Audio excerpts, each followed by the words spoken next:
Everyone, welcome to this channel. तो यहाँ पे आज हम डिस्कस करने वाले हैं एनटीए अभ्यास के कुछ सिलेक्टेड क्वेश्चन और मैं अब ले रहा हूं इसमें पेपर नंबर 5। अब पेपर नंबर 5 के जितने भी क्वेश्चंस इंपॉर्टेंट लग रहे हैं, ठीक है, हम उन क्वेश्चंस को यहाँ पे ले रहे हैं।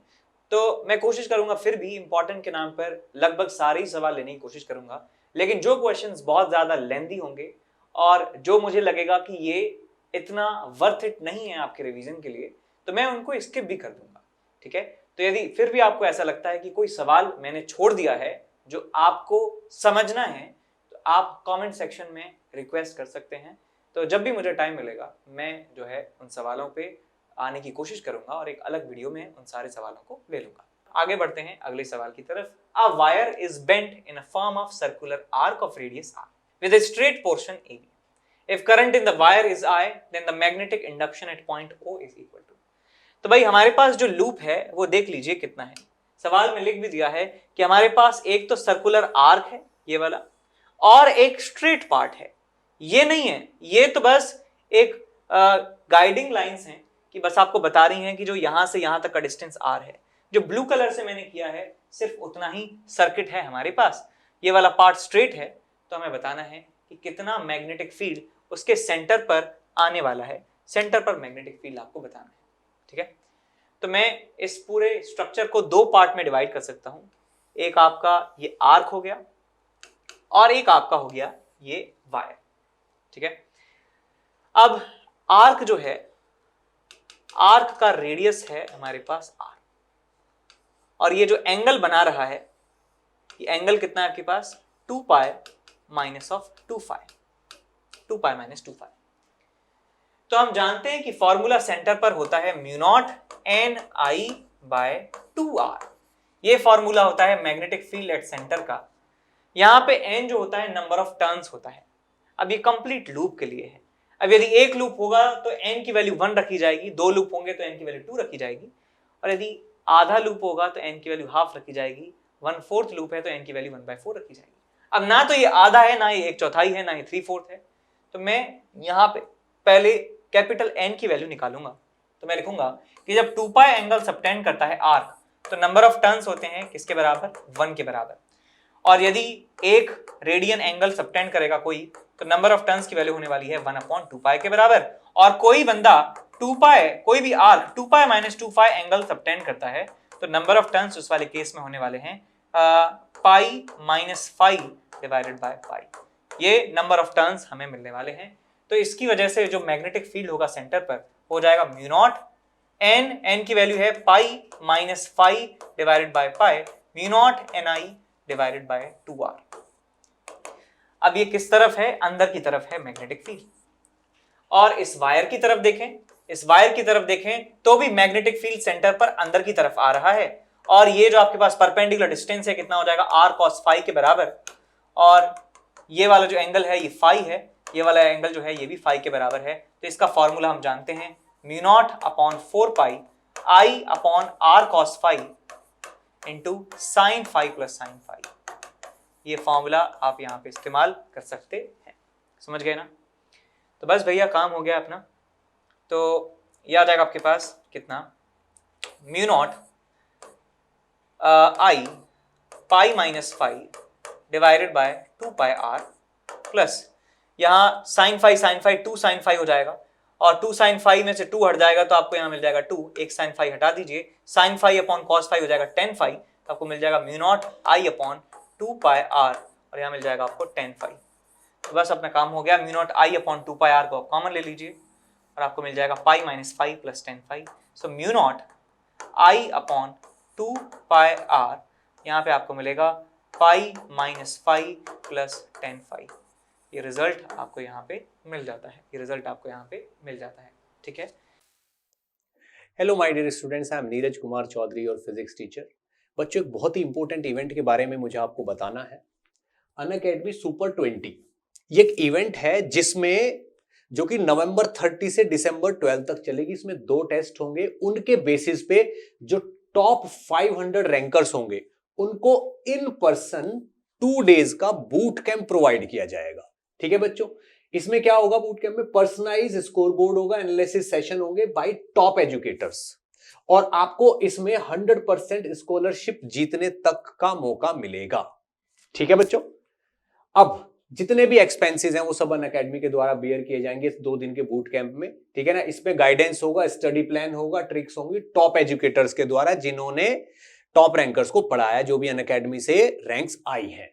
ठीक है बच्चों, और एक बात और बतानी है, ऑल स्टार क्रैश कोर्स 3.0 ये नया बैच स्टार्ट किया गया है 11th क्लास के स्टूडेंट्स के लिए, जिसमें 4 महीने में पूरा सिलेबस कराया जाएगा, ताकि आप 12th क्लास में उन बच्चों के साथ आ जाओ जो बहुत पहले से रेगुलर पढ़ाई कर रहे हैं, ताकि आप में और उनमें कोई अंतर ना रहे। ठीक है ना, तो ये बैच 1 दिसंबर से स्टार्ट हो रहा है, 4 महीने पूरा सिलेबस, और ये उन बच्चों के लिए है जो JEE 2023 में देंगे, यानी कि 11th क्लास के स्टूडेंट्स के लिए। ठीक है बच्चों, तो जल्दी से जल्दी इसके लिए एनरोल कर लीजिए। Thank you. नेक्स्ट क्वेश्चन यहां पे डिस्कस कर रहे हैं। A uniform rod AB is hinged at its end A and other end of the rod is connected to a block through a massless string shown in the figure. The pulley is smooth and massless. Masses of the block and the rod are the same and are equal to m. The acceleration of the block just after the release from this position is equal to. तो हमें बताना है कि block का acceleration जब इस block को release कर दिया जाएगा। तो आप ऐसे सवालों में जब एक से ज्यादा बॉडी कनेक्टेड हैं तो उनका आप मोशन इमेजिन करने की कोशिश कीजिए कि सिंपल इंट्यूशन से, सिंपल लॉजिक से कि क्या क्या होगा। तो जैसे ही ये ब्लॉक थोड़ा सा नीचे जाएगा, थोड़ा सा ब्लॉक ये नीचे की तरफ जाएगा, ये वाली जो रस्सी है ये नीचे की तरफ आएगी और इधर से पुली के ऊपर से रस्सी ऊपर की तरफ जाएगी। तो रॉड का ये वाला जो एंड है ये ऊपर की तरफ खिंचेगा और इस रॉड का जो पोजीशन है वो ऐसे कुछ हो जाने वाला है। तो इसका मतलब आप देख सकते हैं कि रॉड जो है ये एंगुलर मूवमेंट इसका होने वाला है, लेकिन इस ब्लॉक का जो मूवमेंट है वो नीचे की तरफ होगा, लीनियर मोशन होगा, इसका एंगुलर मोशन होगा। यानी कि यहां पर एक रिजिड बॉडी भी इन्वॉल्व है और यहां पर एक सिंपल ऑब्जेक्ट भी इन्वॉल्व है। लीनियर मोशन, एंगुलर मोशन, दोनों तरह के मोशन यहां पे इन्वॉल्व हैं और दोनों एक दूसरे से जुड़े हुए हैं, दोनों एक दूसरे से कनेक्टेड हैं किसी तरीके से। और वही कनेक्शन हमें फाइंड करना है, यार ये यदि मूव कर रहा है नीचे की तरफ ऐसे लीनियरली, तो ये एंगुलरली किस तरीके से मूव कर रहा होगा। तो चलिए फ्री बॉडी डायग्राम यहां पे बनाते हैं। तो यहां मेरे पास है मास m का ब्लॉक और यहां हमारे पास है एक रॉड जो इस इंस्टेंट पर हॉरिजॉन्टल है, इस इंस्टेंट पर ये हॉरिजॉन्टल है, इसी इंस्टेंट की बात करी गई है। ठीक है, इस इंस्टेंट की ही बात यहां पर की जा रही है। तो मैं मान लेता हूं कि इसका एक्सेलरेशन होगा नीचे की तरफ a के बराबर, और क्योंकि ये रोटेट कर रही है तो हमें इसका एंगुलर एक्सेलरेशन लेना होगा अल्फा के बराबर। हम जानते हैं कि रिजिड बॉडी जब एंगुलर मोशन करती है, रोटेट होती है, तो उसके सारे एंगुलर वेरिएबल हर एक पार्टिकल के लिए सेम रहते हैं। तो ये वाला पार्टिकल भी अल्फा से जा रहा है, ये वाला पार्टिकल भी अल्फा से, ये भी पार्टिकल अल्फा से, ये भी पार्टिकल अल्फा से, ये भी पार्टिकल अल्फा से। सारे जो पार्टिकल हैं वो अल्फा एक्सेलरेशन से रोटेट हो रहे हैं। सारे पार्टिकल का एंगुलर वेलोसिटी समान है और सारे पार्टिकल का जो एंगुलर डिस्प्लेसमेंट है वो भी समान होगा। तो ये एंगुलर जो आपके पास वेरिएबल हैं उनकी खास बात होती है। तो जब भी रोटेटिंग रिजिड बॉडी हो तो आप एंगुलर जो वेरिएबल है उसको मानिए, rather than acceleration of this point, assume the angular variable। अच्छा, फोर्सेस की बात करते हैं। रस्सी की वजह से टेंशन लगेगा, यहाँ रस्सी मासलेस है तो यहाँ पर भी टेंशन लगेगा T के बराबर। इसके सेंटर ऑफ ग्रेविटी से mg आप दिखा दीजिए, इसके सेंटर ऑफ ग्रेविटी से आप mg दिखा सकते हैं। ठीक, तो मैं यहाँ पे लिखूंगा summation of all the forces is equal to mass into acceleration. तो यहाँ पे लिखा जाएगा mg minus t is equal to mass into acceleration, equation number 1।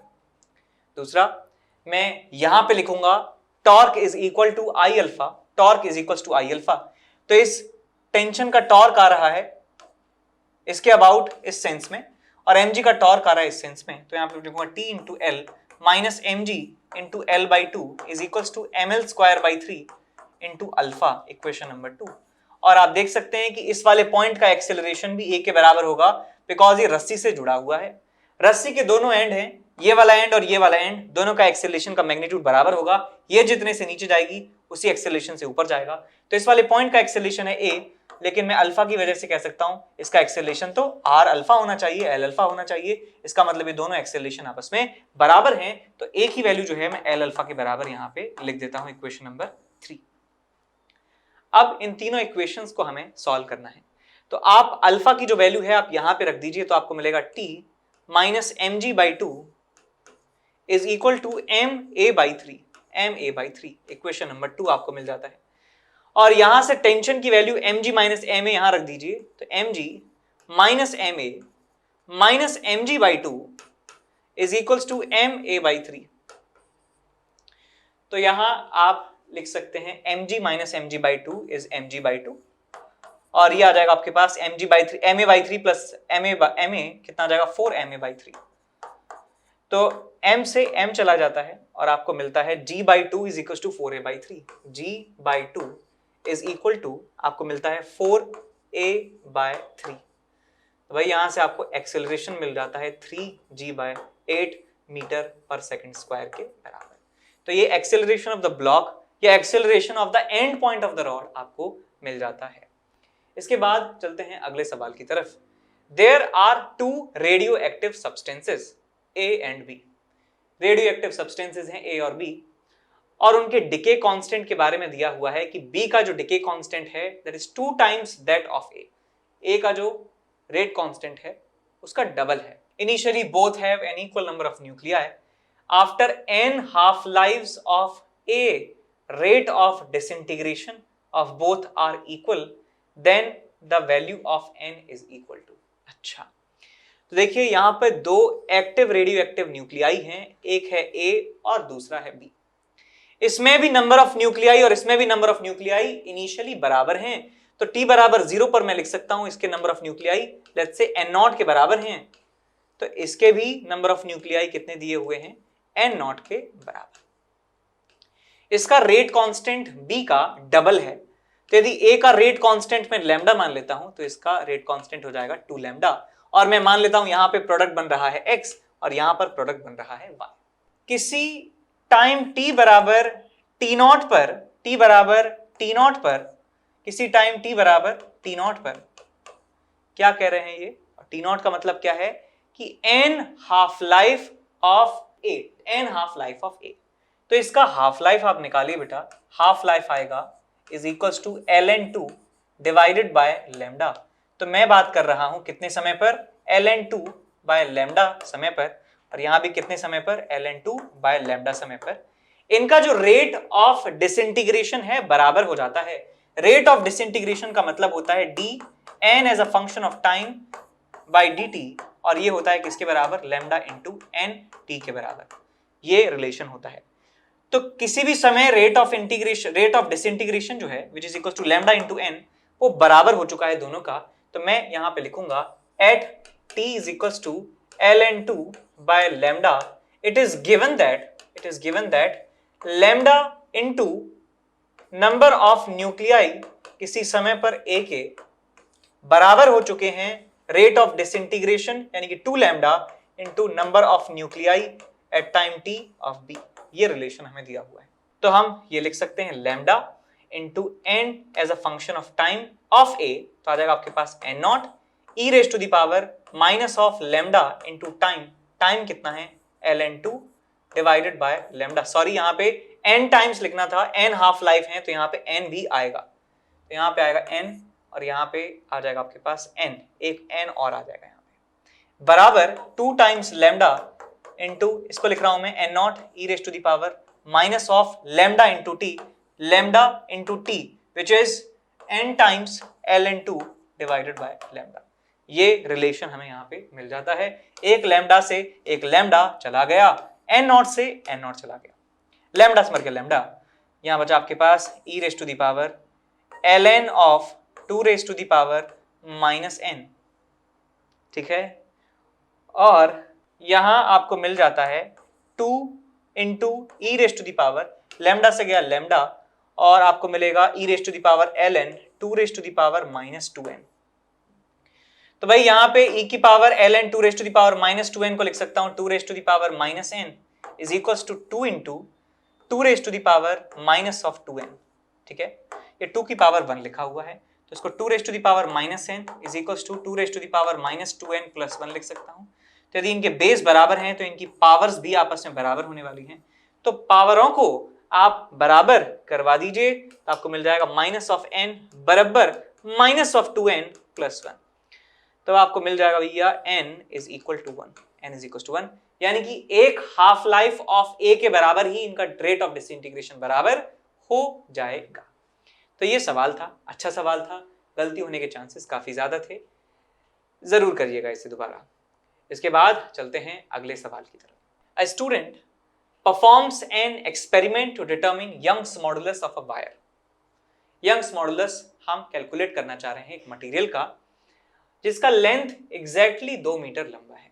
Exactly यानी कि कोई भी एरर वहां पर प्रेजेंट नहीं है, 2 मीटर लंबा वायर है, बाय सर्ल्स मेथड। ये एक्सपेरिमेंटल फिजिक्स वाले चैप्टर में आपको मिल जाएगा कि कैसे एक्सपेरिमेंटली हम यंग्स मॉडुलस की वैल्यू को निकालते हैं। तो सर्ल्स मेथड का इस्तेमाल करते हैं। In a particular reading the student measures the extension in the length of the wire to be 0.8 metre. तो डेल्टा एल जो है हमारे पास, डेल्टा एल यानी कि जो एक्सटेंशन है वो मेजर किया जाता है 0.8 मिलीमीटर और with an uncertainty of 0.05 millimetre. तो लिखूंगा यहां पे प्लस माइनस 0.05 मिलीमीटर। ये उसमें एब्सोल्यूट एरर है और ये उसकी मीन वैल्यू है। At a load of exactly 1 kg, मास हमारे पास एग्जैक्ट है 1 kg के बराबर और हमें लेंथ दिया हुआ है एग्जैक्टली 2 मीटर के बराबर। डायमीटर मेजर करता है, डायमीटर मेजर करता है किसके बराबर है 0.4 millimetre with uncertainty of 0.01 millimetre. तो बताइए यंग्स मॉडुलस कितना आएगा यदि g की वैल्यू 9.8 आपको यहां पर लेनी है, g की वैल्यू लेनी है 9.8 के बराबर। तो मैं यहां पे यंग्स मॉडुलस का फॉर्मूला लिख देता हूं। सर्ल्स एक्सपेरिमेंट में यंग्स मॉडुलस होता है हमारे पास force into original length divided by area of cross section into change in length. ये फॉर्मूला सब जानते हैं यंग्स मॉडुलस का। किसी भी एक वायर के ऊपर, वायर का यदि ओरिजिनल लेंथ l है, उसके ऊपर एक लोड लगाया जाता है और लोड की जो वैल्यू है वो f के बराबर है, तो उसमें एक्सटेंशन आ जाता है डेल्टा l के बराबर और उसका क्रॉस सेक्शन एरिया a है। तो यंग्स मॉडुलस उस ऑब्जेक्ट का होता है FL upon a delta l, यदि हम उसको इलास्टिक लिमिट में खींच रहे हैं तो यहाँ पे एरिया को लिख दीजिए क्या, पाई d स्क्वायर बाय 4 के बराबर और f को लिख दीजिए mg के बराबर। तो mg l divided by a को लिखूंगा पाई d स्क्वायर डिवाइडेड बाय 4 और यहां आ जाएगा आपके पास डेल्टा l। ये y की वैल्यू हो गई है। तो आप पहले निकाल दीजिए कि मीन वैल्यू क्या होगी यंग्स मॉडुलस की।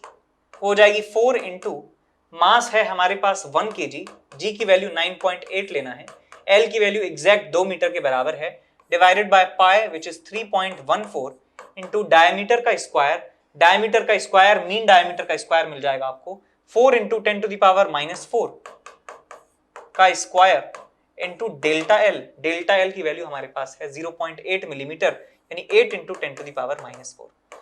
तो ये भाई हमें यंग्स मॉडुलस की मीन वैल्यू की हमें पता चल जाती है। लेकिन अब हमें y को लिखना है, y is equal to y mean plus minus delta y mean, यानी कि हमें एरर भी तो निकालना है। तो एरर निकालने के लिए मैं यहां से लिखूंगा the delta y upon y, delta y mean upon y mean is equal to, ये कांस्टेंट है, ये कांस्टेंट है, ये कांस्टेंट है, ये कांस्टेंट है, ये कांस्टेंट है, नीचे d स्क्वायर और डेल्टा l में ही चेंज है, तो यहां पे आएगा is equal to 2 times delta d by d a plus delta of delta l by delta l। ये हमारे पास रिजल्ट आ जाएगा। तो भाई डेल्टा y मीन हमें निकालना है और y मीन तो हम निकाल ही चुके हैं यहां से, is equal to 2 times delta d। Delta d है हमारे पास 0.01 डिवाइडेड बाय d की वैल्यू है 0.4। अब इनका यूनिट हमें चेंज करने की जरूरत नहीं है बिकॉज मिलीमीटर से मिलीमीटर कैंसिल आउट हो जाएगा, plus delta of delta l यानी कि 0.05 डिवाइडेड बाय डेल्टा l की मीन वैल्यू यानी कि 0.8, तो 0.8। तो यहां से आपको ये वैल्यू आपको यहां से मिल जाएगी, ये आपको पता ही चल चुका है। क्रॉस मल्टीप्लाई कर देंगे जो, तो डेल्टा y मीन आपको मिल जाएगा और हम आंसर लिख सकते हैं अपना। इस वाली फॉर्म में हम आंसर लिख सकते हैं। y मीन मिलेगा, यहां पे रख देना, डेल्टा y मीन मिलेगा, यहां रख देना, बीच में प्लस माइनस लगा देना, आंसर आपको मिल जाएगा। ठीक है, इसके बाद चलते हैं अगले सवाल की तरफ। An aircraft loops a vertical loop of radius r is equals to 500 meter with constant velocity 360 kilometre per hour. तो इस किलोमीटर पर आवर को आप पहले बदलिए मीटर पर सेकंड में, क्या करेंगे 5/18 से मल्टीप्लाई कर देंगे। सो 360 इंटू 5/18 यहाँ पे करेंगे तो आपके पास 20 इज इक्वल टू 100 मीटर पर सेकेंड। ये इसका स्पीड हो गया। Find the weight of the flyer, जो इस एयरक्राफ्ट को उड़ा रहा है उसका आपको वेट बताना है lower, upper and middle points of the loop. Loop के लोएस्ट पॉइंट पर, लूप के हाईएस्ट पॉइंट पर और लूप के मिडिल पॉइंट पर आपको बताना है। तो ये उड़ रहा है एयरक्राफ्ट और लूप करने का मतलब है, वर्टिकल लूप करने का मतलब है कि ऐसे जा रहा है एयरक्राफ्ट और ऐसे जो है एक चक्कर उसने लगा दिया है, जैसे पेंडुलम का वर्टिकल सर्कुलर मोशन हमने पढ़ा था कुछ इस तरीके से। तो भाई मैं यहां पे मेजर कर रहा हूं एयरक्राफ्ट के फ्लायर का फ्री बॉडी डायग्राम। तो पहले बात करते हैं, जब फ्लायर, ये फ्लायर है, इसके हाथ में स्टीयरिंग है, जो भी है जॉयस्टिक है, इसका फ्री बॉडी डायग्राम बना रहे हैं। तो ये वेइंग मशीन पर बैठा है, तो वेइंग मशीन की वजह से इस पर एक नॉर्मल रिएक्शन लगेगा और वही नॉर्मल रिएक्शन हमारे लिए इंपॉर्टेंट है। इसका वेट लग रहा होगा नीचे की तरफ 700 न्यूटन के बराबर और एक एक्सेलरेशन इसके पास होगा ऊपर की तरफ इज इक्वल टू v²/r। तो यहां से मैं लिख सकता हूं कि n लोएस्ट, यानी कि जो इसकी रीडिंग है बेसिकली, तो normal reaction at the lowest point minus of mg is equal to mv²/r। v² divided by r, r कितना है 500 मीटर के बराबर है, 500 मीटर के बराबर है। तो यहां से आपको मिल जाएगा, देखिए क्या, 70 इंटू 100 डिवाइडेड बाय 500 प्लस 700, क्या आ जाएगा आपके पास normal reaction at lowest point. 1 2 1 2, 5 से चला गया 14 टाइम्स, 1400 700 2100, 2100 जो है न्यूटन के बराबर फोर्स लग रहा होगा। ये कह सकते हैं कि वेट है एट लोएस्ट पॉइंट। सो 2100 न्यूटन इसका वेट जमीन पर, यदि ये एयरक्राफ्ट नहीं चला रहा होता तो होता 700 न्यूटन, लेकिन अब इसका वेट है 2100 न्यूटन, यानी कि तिगुना जो है इसको वजन इसका आ रहा है। इसका मतलब बहुत ज्यादा फोर्स इसके ऊपर लग रहा होगा डाउनवर्ड डायरेक्शन में। ठीक है, हम इसे लिख सकते हैं किलो न्यूटन में 2.1 किलो न्यूटन लोएस्ट पॉइंट पर। ठीक है, अब बात करते हैं अपर पॉइंट पर। बात करते हैं अपर पॉइंट पर, यदि बात करें तो इसके ऊपर एक लग रहा होगा नॉर्मल रिएक्शन वेइंग मशीन की वजह से, नीचे लग रहा होगा mg और ये यहाँ पे एक्सेलरेशन होगा सेंट्रीपिटल एक्सेलरेशन। तो यहाँ लिखूंगा मैं n highest plus mg is equal to mv²/r और यहाँ आपको मिल चुका है ये किसके बराबर 1400 के बराबर। इसमें से माइनस हो जाएगा mg विच इज 700, तो आंसर आ जाएगा आपके पास 700 न्यूटन के बराबर। तो 0.7 किलो न्यूटन वेट होगा टॉप मोस्ट पॉइंट पर। और यदि हम बात करें मिडिल की, तो यहाँ है आपके पास नॉर्मल, ये आपके पास है mg और ये आपके पास है सेंट्रीपिटल एक्सेलरेशन। तो नॉर्मल एट मिडिल पॉइंट आपको मिल जाएगा mv²/r के बराबर which is equal to 1400 newton, यानी कि 1.4 किलो न्यूटन के बराबर, 1.4 किलो न्यूटन के बराबर आपको रिजल्ट मिल जाता है। ठीक है, सो 1.4 आना चाहिए, यहाँ ये नॉर्मल है 1.4 आप कर लीजिए इसे, 1.4 किलो न्यूटन के बराबर आपको आंसर मिल जाता है। अगले सवाल की तरफ चलते हैं। Given R1 is equal to 5 ± 0.2 ohm, यानी कि आपको रेजिस्टेंस दिया है मीन वैल्यू और उसमें कितना एब्सोल्यूट एरर हो सकता है ये आपको दिया हुआ है। सिमिलरली दूसरा रेजिस्टेंस है R2 इज दिस एंड उसमें मीन वैल्यू जो है, मीन एरर जो है वो 0.1 ओम के बराबर है। What is the total resistance in parallel with possible percentage error. तो यदि इन दोनों रेजिस्टर्स को पैरेलल में जोड़ा जाए तो क्या टोटल रेजिस्टेंस की वैल्यू होगी, विद एरर के साथ हमें रिपोर्ट करनी है। सो आर टोटल जो है इक्विवेलेंट हमें रिपोर्ट करना है R equivalent mean plus minus delta R equivalent mean की फॉर्म में। इस फॉर्म में हमें रिपोर्ट करना है। तो हम जानते हैं कि 1/r इक्विवेलेंट जो होता है वो 1/r1 प्लस 1/r2 के बराबर होता है। मैं r इक्विवेलेंट को मैं r लिख रहा हूं, ठीक है। तो 1/r is equal to 1/r1 plus 1/r2 होता है। तो आप इसे डिफरेंशिएट कर सकते हैं और रिलेशन निकाल सकते हैं एरर का, ठीक है। तो यहां पे आपको मिलता है delta r divided by r square is equals to delta r1 by r1 square plus delta r2 by r2 square, ठीक है। इस तरीके से आप निकाल सकते हैं एरर में रिलेशन। तो यहां पे सारी वैल्यूज आपको दी हुई हैं। Delta r upon r square कितना आ जाएगा आपके पास, डेल्टा r1 यानी कि 0.2 डिवाइडेड बाय 5 का स्क्वायर प्लस 0.1 डिवाइडेड बाय 10 का स्क्वायर। तो आ जाएगा आपके पास 25, 2, 250, 250 प्लस 1/1000 आपको यहाँ पे मिल जाएगा 1/1000। तो 4 से मल्टीप्लाई कर देंगे तो 8/1000 आपको मिल जाता है। सो 8 प्लस 1 9/1000 आपको मिल जाएगा 9/1000। किसकी वैल्यू है, delta r upon r square की। अब ये r की वैल्यू आप निकाल सकते हैं सिंपली इस वाले फॉर्मूले से।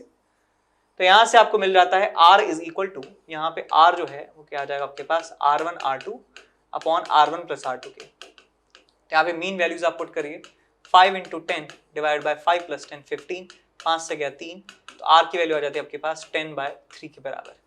तो बस आपका काम हो गया। डेल्टा r आपको मिल जाता है 9/1000 इंटू 10/3 का स्क्वायर, 3 3 9, 1 2 1 2, तो 0.1 आपको मिल जाता है डेल्टा r की वैल्यू, और ये r की वैल्यू मिल जाती है आपको 3.3 के बराबर। तो आपका आंसर आ जाएगा 3.3 प्लस माइनस 0.1 ओम के बराबर। सो 3.3 प्लस माइनस 0.1 ओम के बराबर हमें मिलेगा इक्विवेलेंट रेजिस्टेंस पैरेलल कॉम्बिनेशन में, ठीक है। यहाँ पे 3% दे रखा है, परसेंटेज भी निकाल सकते हैं, 0.1 बाय 3.3 इंटू 100 आ जाएगा आपके पास 3%, ठीक है। समझ गए।